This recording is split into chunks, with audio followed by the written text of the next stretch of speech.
Deep in the ESPN tape library, the worldwide leader in classic sports launched a series designed to take a new look at old games.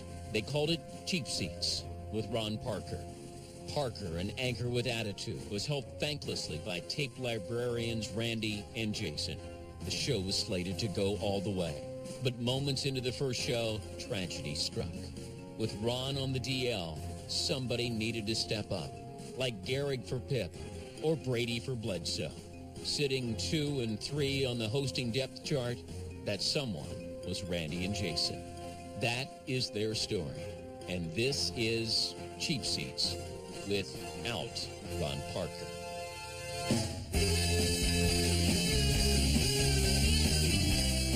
Hey, welcome to Cheap Seats. I'm Jason, this is Randy, and today we're going to be showing you logs rolling and checks bouncing. And no, it's not an episode of the Dukes of Hazzard. It's our wide world backwoods edition of Cheap Seats. And it's one rugged half hour of the kind of redneck goodness that makes you want to go out and buy several yards of flypaper just for the heck of it. We start with the lumberjack competition in Hayward, Wisconsin, which speaks for its redneck self. Then it's on to guys playing soccer on bikes, which sounds like a game you play in a Walmart parking lot while your uncle is inside shopping for artwork and boxer shorts. So with that, we invite those with a valid ID to put down that restraining order, crack open a tin of Skull Bandits, sit back and enjoy our wonderful low-rent version of the redneck games. It's like the show Cops with shirts. Saw, then chop, and the first... You want a birdhouse? I'll give you a frickin' birdhouse. And 3 weeks later, Sammy Sosa had a brand new cork-filled bat. From here to Australia. I hate totem poles. You'll see them under the blue skies of Wisconsin with a big crowd. No, Ray, that's the cesspool. It's not going to make them any dirtier. If I see you with my wife again, so help me God, I'll chop your... Oh, it's just a log. He's got his foot on the neck of the giving tree. That's so uncool. Country cleared by woodsmen. Tough, strong men with energy to burn. And not a woman in Not sight. much to do with it, except sit around with an old hound dog in the evenings and brag about chop who the was hell out of greatest it. lumberjack of them all. It was inevitable that one man would dare another to prove his boast, and in 1898 they held the first World Log Rolling Championships. It was Where? official Niagara that Tom Falls? Fleming was the greatest of them all. And in 1960, the lumber... Are we there yet? Are we there yet? Don't make me get my axe. Population 1457. Once in Hayward, they added other events like tree topping, sawing, and chopping. And cruising the strip for working girls. The double stir. You go, Thursday girl. afternoon, you can go downtown and watch them make fudge. See, kids? Fudge can be fun. Hayward, a vacation town, really, these days. A vacation from what? To be a lumber Prison? They go up here from the big cities, from Chicago, Cheeseheads. Detroit, and Milwaukee. Come here to sample the cheese and look at the world's largest mounted muskie. That fella is... If you clap in front of his mouth, he'll sing Don't Worry, Be Happy. Once a year, you can go down to Tony Wise's History Land and watch the Namakogan Queen come in to officially open the World Lumberjack. Whatever happened to Boy George? Please let this thing hit an iceberg. Please. Good afternoon. I'm Jim McKay speaking to you from Hayward, Wisconsin. And you know, a full decade in all of our lives has gone by since the first time we came here for the Lumberjack Championships. But A decade has passed since they've been there? Clearly they weren't in a rush to get back. It really hasn't changed that much. Neither has the sport. You know, basically, there are two kinds of sports in the world. There are the contrived games, like football, basketball, baseball, things like that. And then there are kind of the basic sports, like, well, let's say track and field. Who can run the fastest? Who can... Oh, yeah, track and field isn't contrived. People pole vault in the wild all the time. The river, she's too deep. I'm going to have to triple jump over her. The events are simple in that sense. Who can... Ow, ow, splinters in my palms. Ow, ow. Who can saw the fastest? Chop the fastest? who can spin another awful Whoa, log that dude's good. more quickly than all the rest. It's a very Nope, interesting and that's a basic lumberjack sport. one. And it looks like someone just The old entered her romantic first game wet of t-shirt lumberjacking, contest. The music of the forest was provided by the bucking saw, and that's an event here. Try to put this 7-foot bucking Boing. saw, one man, Boing, all the way oing, through this oing, 20-inch boing, oing, pine oing. log as fast as you can. The world record, and almost unbelievable, 24 and 1/10 second. You know, I don't if believe you. you. I tried this, I swear it would have to take us about a half an hour or something to go through this. Speak for yourself, McKay. I've been working out. Finally, the teeth on these big saws probably look as if they're cut in a very random way, like a badly arranged set of human teeth. That's why it's called a British saw. Very scientifically done. Let's take a look at them. For example, these two teeth here on each given set of teeth cut when you're What the coming hell down is this? Wood way. chopping 101? Yeah, we better be getting college credit for watching this. And as for this big fella here, well, that's really kind of a broom. It cleans out the sawdust when you're going in both directions. And this little girl here will eat all the sawdust once it's collected. Right now, we're ready for the finals in the one-man bucking. It's going to be John Miller against Ed Rosemeyer. John Miller is the world record holder in the event. He's on the left. He set that record of 24 and 1/10 second, but this is... Wow, he came a long way to get there. Well, we know who Roseburg, Oregon's written for. That same town out in Oregon. There's Miller with his back to you. World Or do we? 1/10 second. He set it Wow, back what to are the odds? 66. Okay, here they go. Is that his wife oiling the saw? That is a domestic dispute waiting to happen. Each man has a pit crew, you might call them. Applying oil to the saw to keep it lubricated so the log doesn't... Honey, don't put the oil on the log. Well, where would you like it? On the saw, like we practiced. God. Really impossible to say who's ahead. Must beat elderly couple. Really got to be close. Here they come. Come on, faster, honey. Oil it faster. I'm trying.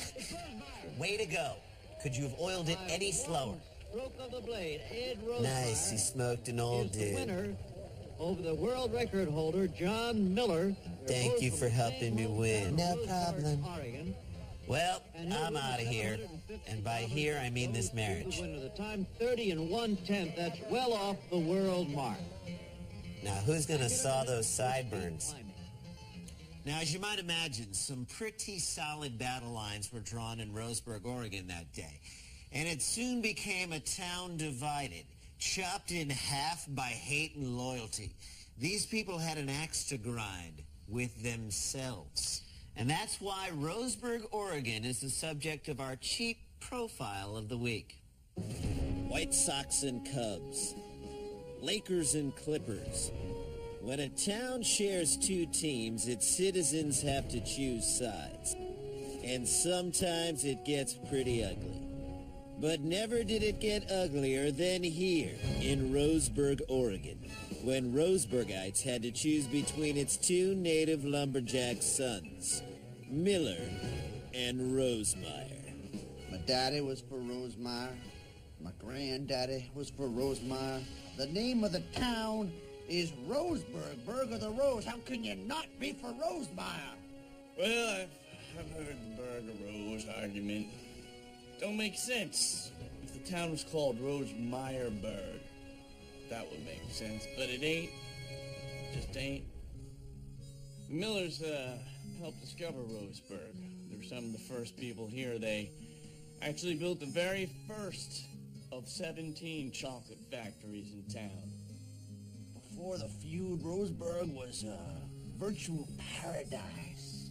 No one knew about us, nobody bothered us, and there was chocolate everywhere. In a rare show of solidarity, Roseburg tried to settle its feud before the World Lumberjack Championships, but the unthinkable happened. It was about 2 weeks before the competition. We had a debate at Town Hall to try to put the whole issue at rest. And then the video popped up. The video in question comes from a surveillance camera located in Ed Rosemeyer's garage, which shows John Miller's younger sister, Lizzie, doctoring Rosemeyer's prize saw. She should have her dirty Miller hands cut off. The two camps once again were torn apart, and Roseburg, Oregon was quickly becoming a town on the verge of destruction. There's a lot of anger in town at that time. Chaos. People were destroying what they loved most about the town. Chocolate. Hate filled the air. I remember waking up and seeing giant flames outside my window. And I turned to my wife and I said, "Hey, honey, do you think that's the smell of Miller's burning flesh?" She said, "No. It's just the smell of chocolate burning in the wind." Unemployment in Roseburg quadrupled, and the town has never recovered. It's sad, really, because here we are almost 30 years later, after the lumberjack competition. Those two guys don't even live around here anymore. There's still no jobs. But there's still a debate about it. It's never sad to have pride.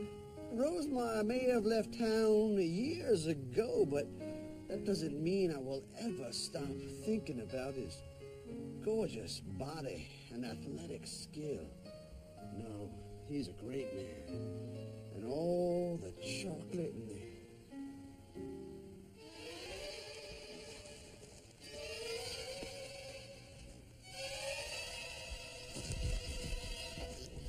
Sadly, this socially insignificant feud rages on. God, get him! Get him! God, you! That's all the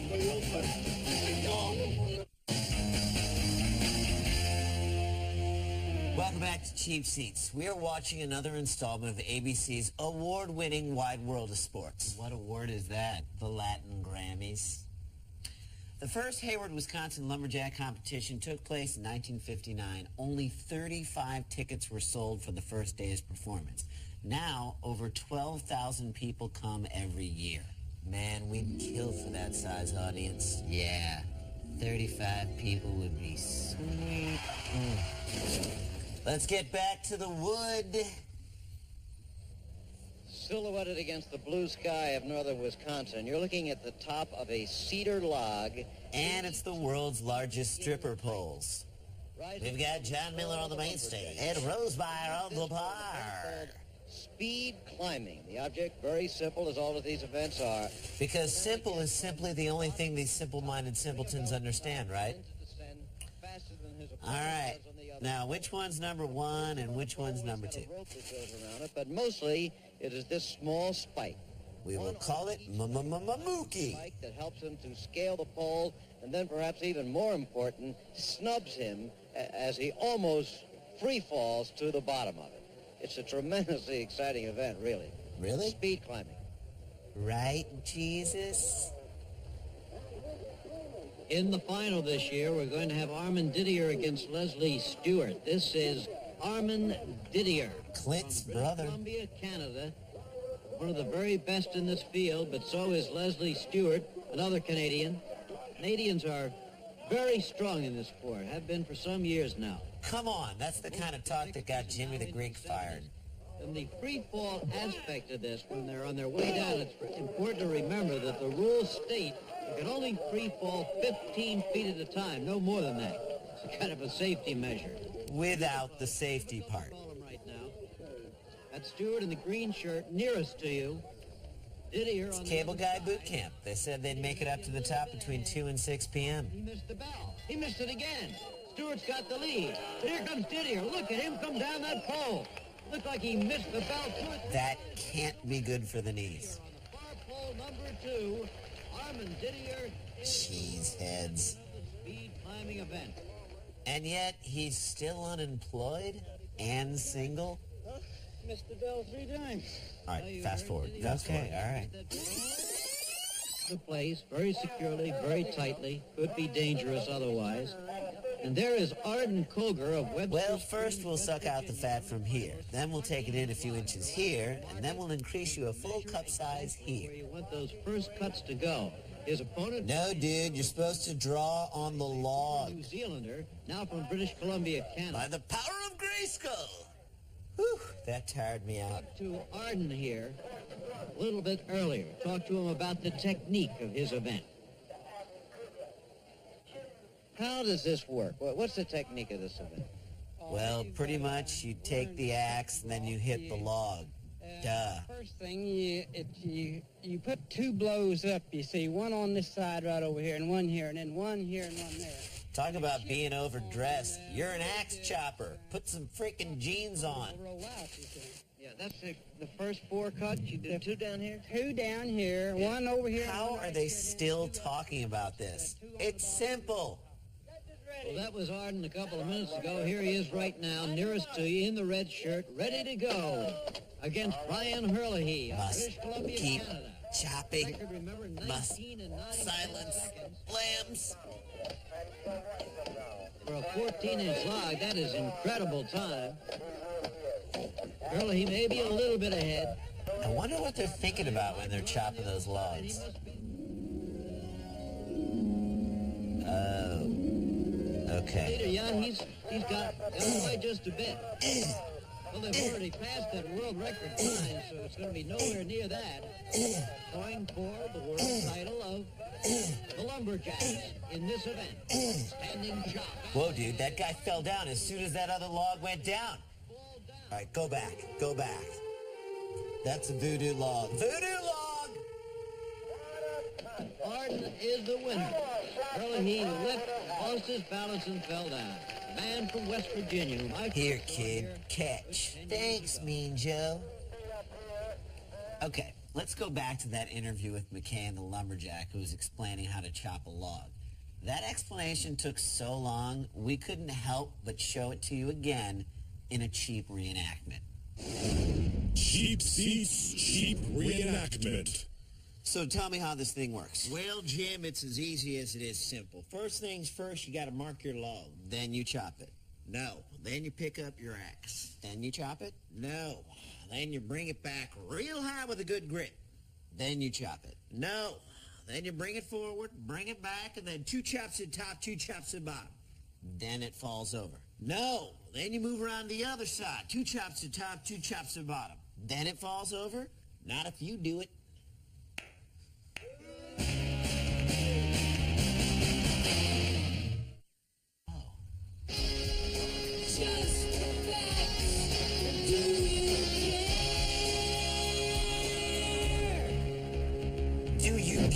Sean Duffy, a three-time winner of the climbing event at the Lumberjack Championships, was on the Real World in 1997. Do you care that at one point in the show he started a log-rolling program for Boston area children? Do you care that he is now a district attorney and seriously considered running for Congress in 2004? No, but I do care that his campaign manager was Eric Neese. Yeah, and that they ran on the dance party ticket. Oh, hey, do you think? What? Nia people? The classic event of any lumberjack championship is the log. Okay, you don't need to hold the ropes. The logs are tied to the dock. L-I-N-G. The object of it is very simple: to spin your opponent off the log and into the water. What you're looking at right now is a flashback to the first log. Log rolling Brett Hall? Teenage job. And he's up against outdoorsy Frank Zappa. Young Jim Fisher from Stillwater, Minnesota. For a long time, you go. No, you go. Go. You go. All right, we'll both go. On this red log, they went a total of 2 minutes. Then they White moved log rolling in the dead of night. Is 4 minutes. And they went right through that one. Wouldn't it be great if some drunk dude on a wave runner just totally bisected that log? In fact, they brought them again. As you can see, we're not too far from the forest. Or a garbage can. The festivities here. But here is the action resuming again. Bill Scott on the left, Jimmy Fisher on the right now, wearing the hat.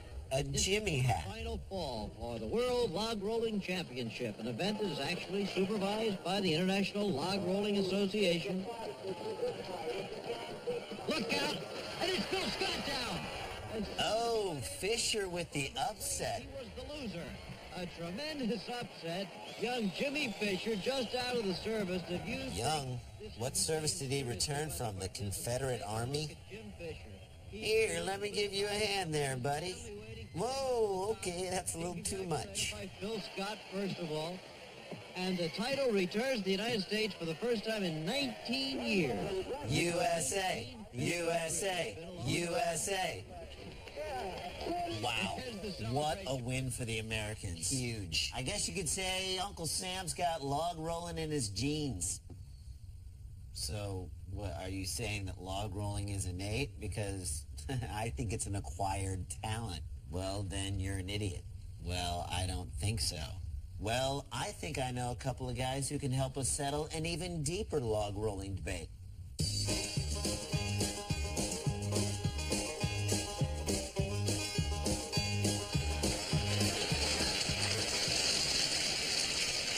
If you've ever had a bumper sticker that says your second car is a tractor, and that's the truth, you might be a log roller. If you've ever looked at a taquito and said, I can balance on that while it floats on a lake, you might be a log roller. If you ever thought Frogger should have been a live-action game,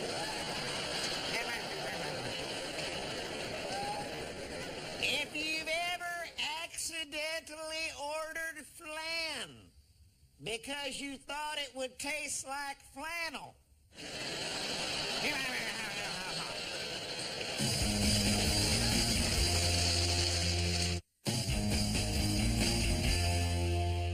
Well, let's switch gears a bit as we move to our second Wide World event of the show. For those of you who love cycling but have always felt there's not enough soccer mixed in, this next event is for you. It's called Cyclaball, and it was the best pairing of two unrelated sports until the X Games went ahead and combined bowling with swimming. It's cycloball from the 1960s in Switzerland, and I can't think of a bigger party. The score is 1-0 in favor of West Germany. West Germany in the white shirts with the dark stripe. Are they in someone's basement? Yeah, this is like a game you invent when you're babysitting. Goaltender there touched the ball with his hands, which means we're going to have a penalty shot coming up now for Czechoslovakia, the team. Of course that's a penalty. That was a blatant cycloball infraction, I think. The all-white uniforms, and Carl and Oscar Buchholz represent the West German team. They are brothers. You do it, Carl. No, you, I'm afraid. The countries represented here: West Germany, East Germany, Denmark, Switzerland, France, Austria. Here's the penalty shot, and it's blocked nicely. Hot dog. More like Wiener Schnitzel. Check me out. I'm going to do a bunny hop. Of the West Germans. But 2 minutes to go here in this first half. Look at that thing. It's lopsided. Yeah, what are they playing with, a pumpkin? Trying to build their lead. Notice the tremendous balance it takes to ride these cycles. Notice the tremendous stamina it takes to sit through this event, even for a minute. And the shot is wide of the mark off the right side. Now this court measures 48. I feel like the referee should be on a cycle. No way, dude. He should be on a moped. Of a basketball court. Czechs on a breakaway now. This is Pospisil on the right. And and the Czechs are blocked by the Germans, just like in 1941. See, Rand? This game's metaphorical. This cloth ball, incidentally, is just a little bit larger than all those... Wow, that corner kick was effective, metaphorically. That little banked railing that runs around is about 15 inches high. Go! Cyclo, go! Gives the West Germans a 2-0 lead over the Czechs now. All right, Jay, fast forward. Mach schnell. Is that your bike? It's German Moody's now. 10 to 12 years to reach this kind of stature because of the balance. Shot is just wide of the mark. Again, the West Germans showing fine defensive maneuvers. That's what the West Germans do best. Now, the East Germans, they're better at building walls.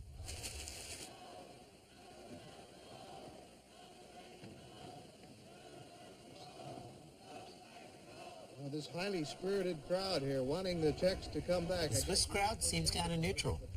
They've seen a fine comeback so far. The West Germans now with the ball.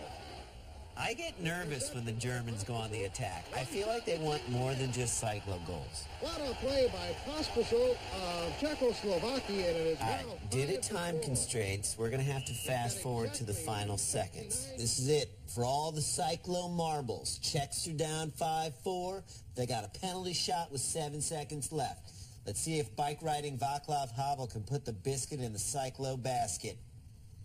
to go, a penalty shot. This could be it. Swoboda moving in. It's blocked by Buckle. God!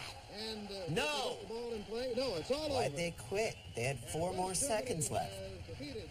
And the Czechs seem to be devastated by the loss. The score of 5-4. That was pretty bizarre, yet strangely addictive. I know. 10 minutes of that actually end up having more action than your average New Jersey Devils game. That damn blue line trap is ruining cycloball. All right, okay. Okay, now it's time for us to peddle out some cheapies.